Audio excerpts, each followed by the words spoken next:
को, वहां एक बच्चा 3.5 साल का जो 3 दिन पहले गायब हो गया, 4 दिन पहले कल उसकी डेड बॉडी मिली। उनके माँ बाप रो रहे थे कि एक बार हमारी भाई से बात करा, तो हमारी टीम वहां गई हुई। अब आपके घर में भी 3.5 साल के बच्चे होंगे। सोचो, जब आप अगर किसी के घर में ऐसी तकलीफ होती है तो वो क्या करे, किसके पास जाए। और ये क्यों हो रही है? क्योंकि सरकार में बैठे गए लोग, उनको सिर्फ एक ही चीज से मतलब है कि किस तरह से वो जो नफरत बांट रहे हैं वो जारी रहे। अगर इस मुल्क में अपने लोगों की रक्षा सुरक्षा करनी है और हक अधिकार बचा के रखने हैं, जो आजादी मिली है उसको जिंदा रखना है, तो फिर हमें लड़ना पड़ेगा। अगर हम ये सोचे कि घर बैठ के कुछ मिल जाएगा तो इतना आसान नहीं। आप देखो, जिनसे मुकाबला कर रहे हो 5 बजे शाखा लगाते हैं अन्याय के खिलाफ लड़ाई में, जो जेल में रहा। और 6/10 की एक कोठरी में मैंने 16 महीने बिताए, इस उम्मीद के साथ कि जब मैं बाहर जाऊंगा तो ये अन्याय जो मैंने सहा किसी और के साथ ना हो, इसलिए लड़ूं। समय परिस्थिति के हिसाब से वो लड़ाई और बड़ी होती चली गई। आज देश में 22-23 स्टेट में हम लोग इस लड़ाई को लड़ते हैं।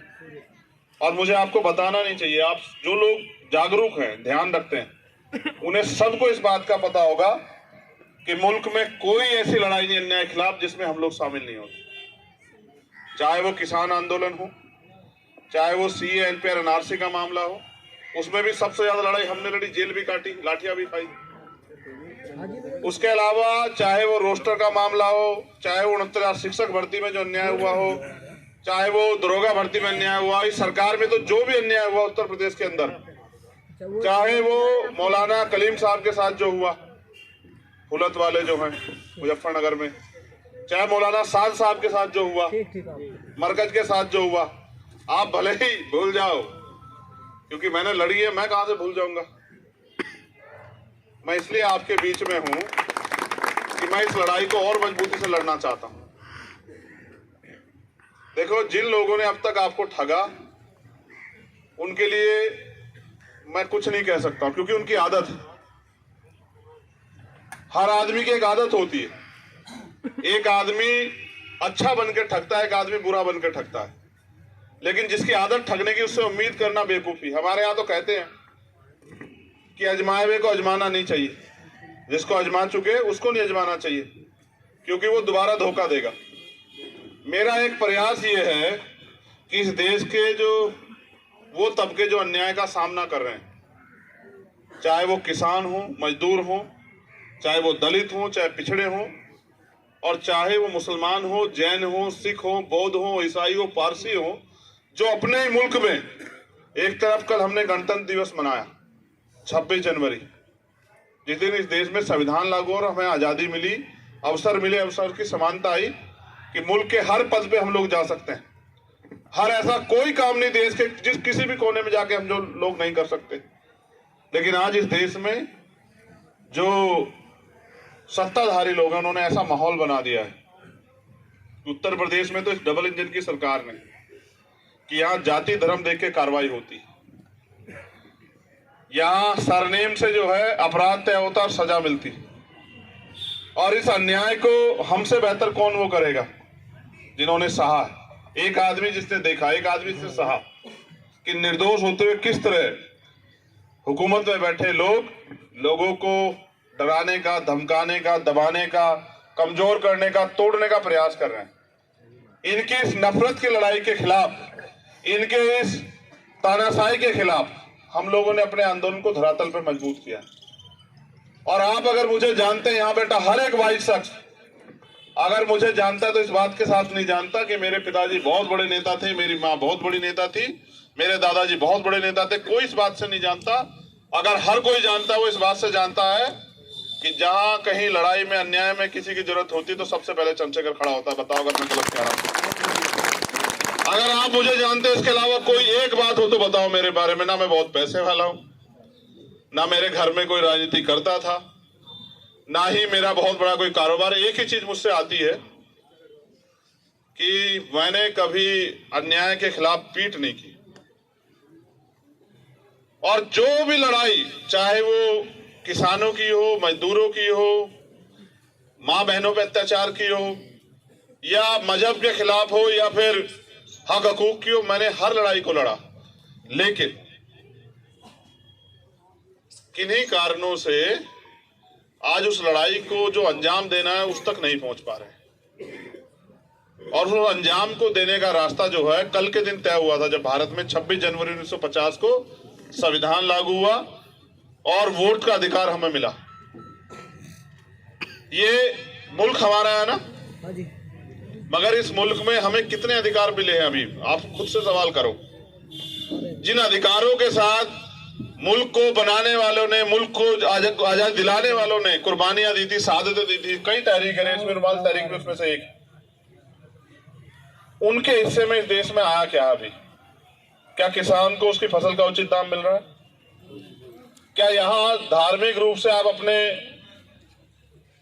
उपासनाओं को, अपनी प्रार्थनाओं को, अपने कार्यक्रमों को करने की आजादी मिल रही है इस देश में? क्या इस देश में सरकारें भाईचारा बढ़ा रही हैं? क्या इस देश में नौजवानों को रोजगार मिल रहा है? क्या इस देश में महंगाई, जिसके सपने लेके सरकार के लोग आए थे बड़े बड़े वादे करके, क्या वो खत्म हो गई है? एक चीज तो मिली कि पहले अगर किसी के साथ कोई अन्याय होता था, कोई तकलीफ में होता तो दूसरा उसका हाथ पकड़ता था। अब अगर अन्याय होता है या कोई सड़क पे आप देखना किसी के साथ कोई हादसा हो जाए तो ये कहते हुए डर लगता है कहीं ऐसा ना हो इसी में कोई इल्जाम लग जाए हमारे ऊपर। आज ऐसे हालात हो गए।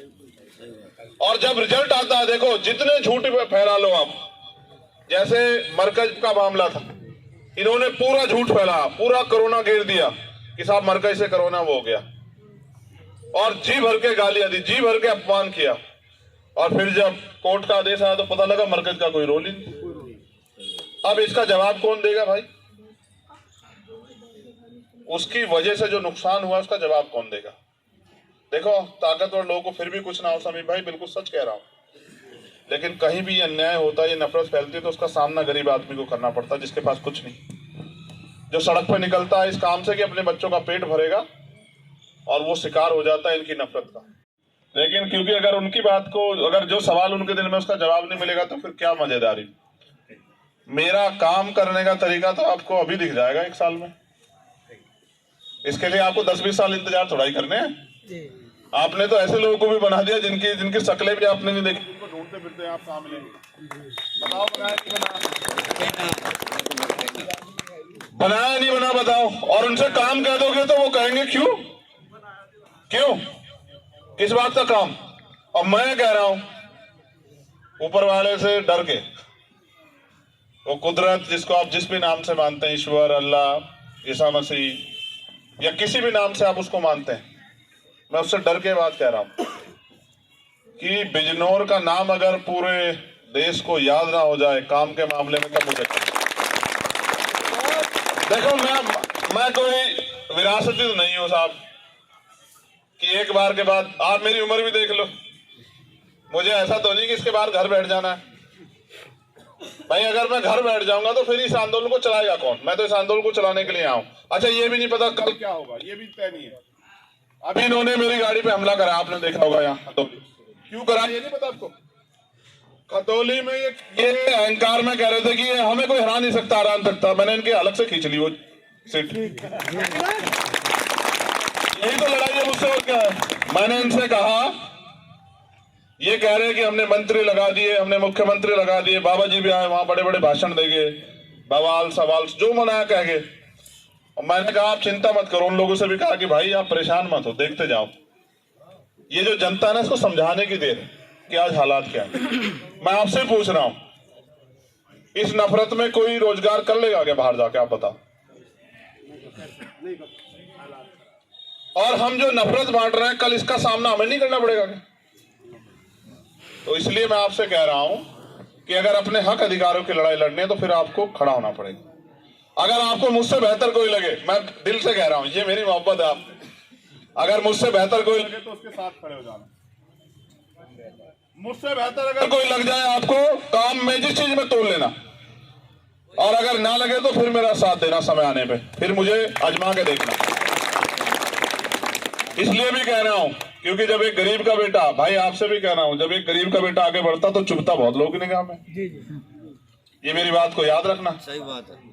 जब कोई अपने पैरों पे खड़ा होता है ना, कोई गरीब कुछ कर दिखाने के लिए, तो वो बहुत लोगों की नजरों में चुभता है।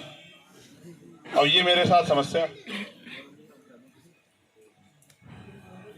जो लोग ताकतवर हैं जमहूरियत की वजह से, सत्ता की वजह से, वो याद रखे, मीडिया के साथी भी आए कि समय बदलता रहता है। आज आपका है, कल हमारे लोगों का भी होगा। आप देखना, इसी प्रदेश में होगा।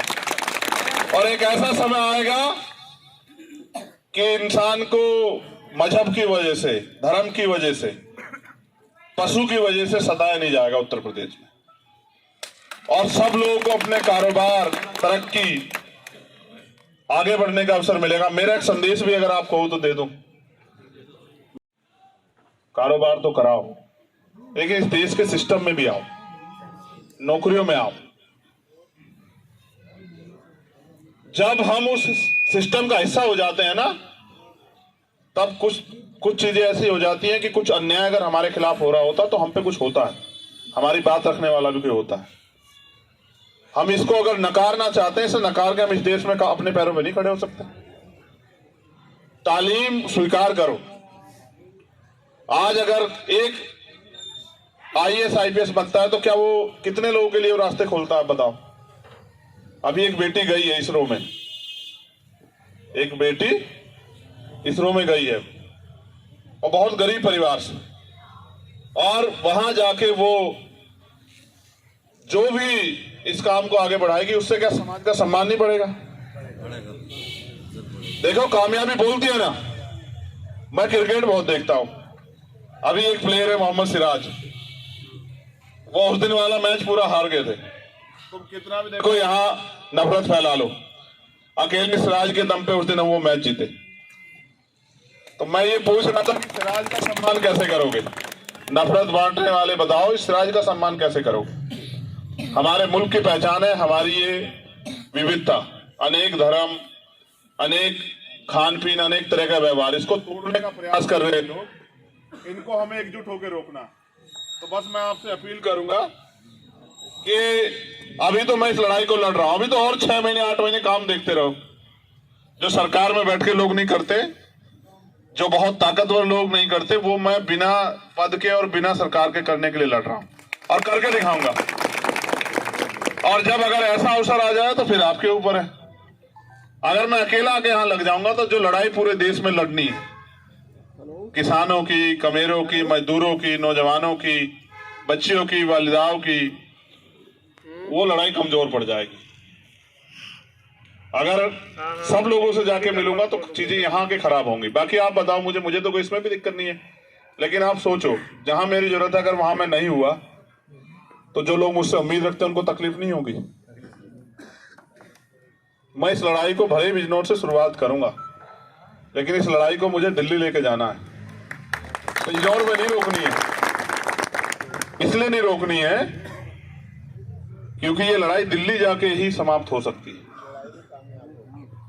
मेहनत बहुत करूंगा, ईमानदारी के अलावा कुछ आता नहीं है, कुछ कमाया नहीं है, ना कमाने की इच्छा। एक ही चीज आती है कि आप मेरे जाने के बाद भी मुझे याद रखो, आज यहाँ के बाद भी और जब इस दुनिया से जाऊंगा तब भी। इतना ही कमाना है बस। देखो, अगर इंसान हो के, मैंने वहां कहा पिछले उसमें, अगर इंसान हो के और इंसान के दर्द पे आपको तकलीफ नहीं है तो फिर आप इंसान नहीं।